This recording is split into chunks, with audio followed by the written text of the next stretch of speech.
Welcome back to Theme Park Wizard. We're here doing a news type deal here. I want to talk about Epic Universe of the Comcast's earnings call, and Epic Universe in particular with that earnings call and how it did in its first month of operation. Now, the Q2 earnings call covered 3 months, but Epic Universe was only open for one of those months, and I want to see how much. I want to tell you guys how much it had an effect on the company. This is from planetattractions.com. Looks like they're from the UK.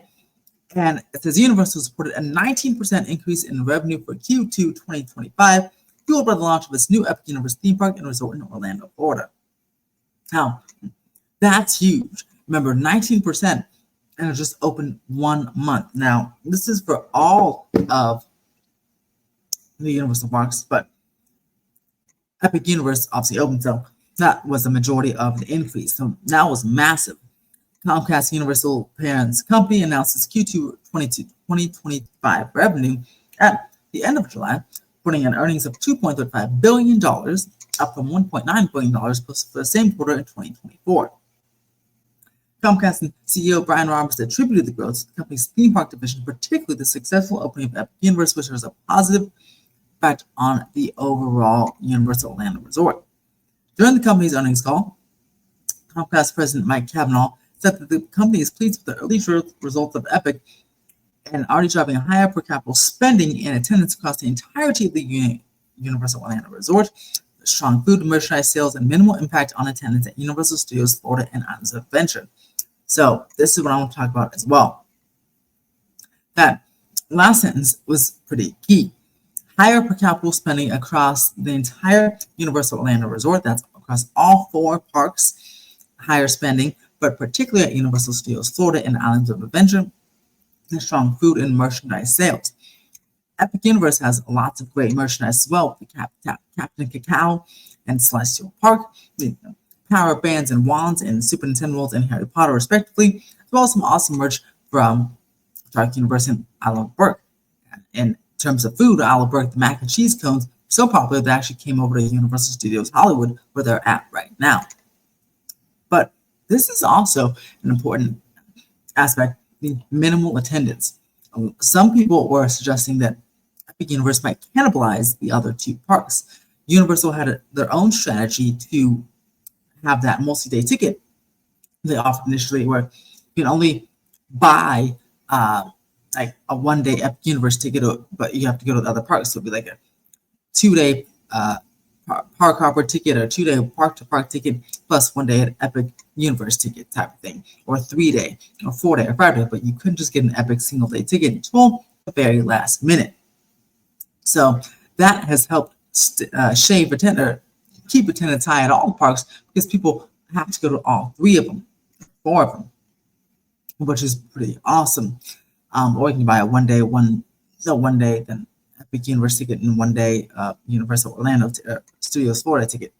So that's pretty awesome, because they were also worried about attendance issues as well, other parks cannibalization, but that did not happen yet. This, again, remember, this is only for 1 month of Epic Universe's opening. The next quarter results, though, those will be for all Epic Universe will be open for all of the months in that quarter. So I'm very curious about the attendance patterns then, because single-day tickets are available. So I wonder if cannibalization will happen or will not happen, because also, don't forget, APs, passholders can't get into Epic. They have to keep buying single-day tickets. So that might be another reason why attendance will stay high at the other 2 parks. Not because they're just not only because they're just fantastic parks, but because of no APs can go to Epic Universe. So the APs are going to still go to Adventure and Universal Studios Florida. They have plenty of offerings. Universal Studios with its nighttime show, and Islands of Adventure with its fantastic collection of world-class attractions. Lots of stuff to do at both of the parks, which is great. Then Epic Universe has been particularly busy of late. I mean, it only has about 12 or 13 attractions, and some are kind of low capacity, so the wait times are higher, so they certainly need to build more capacity, and they're certainly not selling out. The park isn't selling out. But if it matches the wait times, if it was selling out, so it's kind of good they're not selling out because the wait times have been pretty high the past few weeks as people are coming in. And ride reliability, unfortunately, it's kind of suffering in some cases. Monsters, Dark Universe pre-shows on and off for a few weeks now, some can be fixed. Stardust Racers, it's like running one side sometimes. So capacity is certainly cut on some of the attractions. So again, we're still in kind of the opening months. Just probably getting the groove on still. So obviously, Mike Kavanaugh also hinted at Epic Universe expansion as well, which they need because they need more attractions because it's been so busy.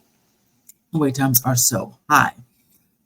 So I'm very curious to see what the next Q, the Q3 earnings are. See if I'm sure they won't have 19% jump again, but I don't know. Who knows? Because that's a lot of bodies just in Epic alone. They all had to buy single day tickets, or they're pairing it with vacation packages, right? Staying at hotels. That's a lot of money for the whole resort. So they could have a big jump for the next quarter as well, which is very, very, very interesting and encouraging. At Universal Studios Florida, of course, you have Hollywood Rip Ride Rocket closing. So I know some people do like that attraction, so they might try to ride it one last time in the next 10 days. It's August 7th as of this recording. That will increase visitation over there. We'll be doing update video, construction update video on that as well in the coming weeks and months. So make sure to subscribe to the channel for that. But very, very interesting stuff here for Universal Orlando. Everyone has been highly anticipating this earnings call because of course, everyone wants to know how the new park did. But also everyone wants to know, it's been a lot of talk about Disney killer.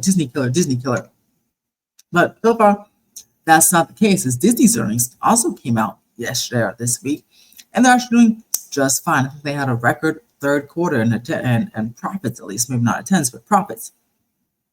So far, the Epic Universe killer is not, it's not a Disney killer.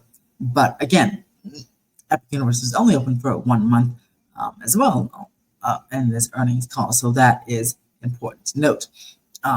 But even in the next earnings call, it may take some market share away from Disney, but I don't think it will be a Disney killer, as some people say. Now, Disney's, of course, making some questionable decisions in their Walt Disney World parks, and I get people are upset.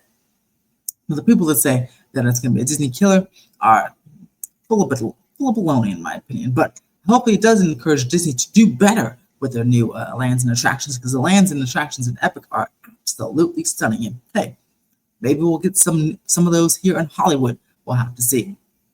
But what do you guys think about these earnings call? Are you surprised that there is no cannibalization so far at the Universal Orlando parks? Are you not surprised? Do you think that the strategy paid off for Universal to have that 3-day ticket where you had to go to the other parks first and then go to Epic Universe and only get 1 day there? Let me know all this in the comments below. And if you like videos like this and Universal updates and Disney updates, press that subscribe button, because I have videos every Monday, Wednesday, and Friday, and maybe even more days if I have some cool video backlog, new live streams, and plenty of cool stuff. If you want to help support the channel, I have a Patreon down below, buy me a coffee down below, and you can become a YouTube member as well, clicking that subscribe plus button down below as well. For Patreon and YouTube membership, I have plenty of exclusives, including a Patreon only and YouTube member only podcast that I'll be doing once a month. So you can check that out as well. Until then, guys, stay magical, stay curious, and I'll see you guys at the parks.